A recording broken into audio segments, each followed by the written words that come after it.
RS current update में आपका स्वागत है। आज का हमारा विषय है ग्रेट इंडियन बस्टर्ड। हाल ही में सुप्रीम कोर्ट ने राजस्थान और गुजरात में ग्रीन एनर्जी कॉरिडोर के तहत ट्रांसमिशन अलाइनमेंट को संशोधित करते हुए गंभीर रूप से लुप्तप्राय ग्रेट इंडियन बस्टर्ड के लिए सुरक्षा उपायों को मजबूत किया है। आगे बढ़ने से पहले आपको बता दें कि दृष्टि आईएएस की न्यू ईयर सेल के साथ पाएं आरएएस के सभी ऑनलाइन कोर्सेज और टेस्ट सीरीज पर 50% तक की छूट, साथ ही बुक्स पर 25% की छूट। यह ऑफर 25 से 29 दिसंबर तक उपलब्ध है। ऑफर का लाभ उठाने के लिए डिस्क्रिप्शन में दिए गए लिंक पर क्लिक करके फॉर्म भरें। अधिक जानकारी के लिए संपर्क करें 8750187501 पर।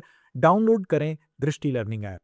आइए अब जानते हैं ग्रेट इंडियन बस्टर्ड के बारे में। राजस्थान राज्य का पक्षी ग्रेट इंडियन बस्टर्ड भारत का सबसे गंभीर रूप से संकटग्रस्त पक्षी माना जाता है। यह विश्व स्तर पर उड़ने वाले सबसे भारी पक्षियों में से एक है तथा मुख्य रूप से राजस्थान के थार रेगिस्तान में पाया जाता है। कम संख्या में यह गुजरात, महाराष्ट्र, कर्नाटक और आंध्र प्रदेश में मिलते हैं। जीआईबी भारत में पाई जाने वाली 4 बस्टर्ड प्रजातियों में से एक है, जिसमें लेसर फ्लोरिकन, बंगाल फ्लोरिकन और मैक्वीन बस्टर्ड भी शामिल हैं। आइए जानते हैं इनके पारिस्थितिक महत्व के बारे में। जीआईबी एक संकेतक प्रजाति है तथा यह पक्षी चारागाह पारिस्थितिक तंत्र के बेहतर स्वास्थ्य का परिचायक है। इनकी संख्या में कमी स्थानीय घास के मैदानों के क्षरण का संकेतक है। संरक्षण स्थिति की बात करें तो IUCN रेड लिस्ट गंभीर रूप से संकटग्रस्त, साइट्स परिशिष्ट 1, प्रवासी प्रजातियों पर अभिसमय यानी CMS परिशिष्ट 1 और वन्यजीव संरक्षण अधिनियम 1972 की अनुसूची 1 में शामिल है। आइए अब जानते हैं इसके ऊपर खतरे के बारे में। कृषि, खनन और बुनियादी ढांचे से इनके अधिवास की क्षति के साथ विद्युत लाइनों से टकराव मृत्यु दर का प्रमुख कारण इनके लिए प्रमुख खतरा है। इनके अवैध शिकार में कमी आई है, लेकिन मानवीय गतिविधियों एवं असंतुलित भूमि उपयोग से इस प्रजाति पर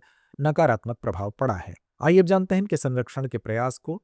इनके संरक्षण की दिशा में वर्ष 2018 में पर्यावरण मंत्रालय, भारतीय वन्यजीव संस्थान और राजस्थान वन विभाग ने प्रोजेक्ट जीआईबी की शुरुआत की। जैसलमेर के सुदासरी और साम स्थित कैप्टिव ब्रीडिंग सेंटर से नवजात जीआईबी की जीवन दर में सुधार के क्रम में AI सक्षम निगरानी, इंक्यूबेटर तथा सेंसर आधारित प्रणालियों का उपयोग किया जा रहा है। तो आइए अंत में नोट करते हैं आज का अभ्यास प्रश्न। ग्रेट इंडियन बस्टर्ड के संदर्भ में निम्नलिखित कथनों पर विचार कीजिए। पहला, यह विश्व स्तर पर उड़ने वाले सबसे भारी पक्षियों में से एक है। दूसरा, यह मुख्य रूप से राजस्थान के थार रेगिस्तान में पाया जाता है। तीसरा, उपर्युक्त में से कौन सा या से कथन सही है या है? विकल्प A केवल 1, विकल्प B केवल 2, विकल्प C 1 और 2 दोनों, या विकल्प D ना तो 1 ना ही 2।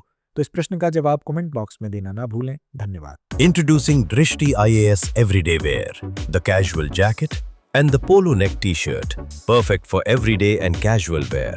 Shop now on the Drishti Learning app and Flipkart. Buy link in the description. अब एग्जाम की तैयारी को और बेहतर करने के लिए हमारे चैनल को लाइक, शेयर और सब्सक्राइब करना ना भूलें।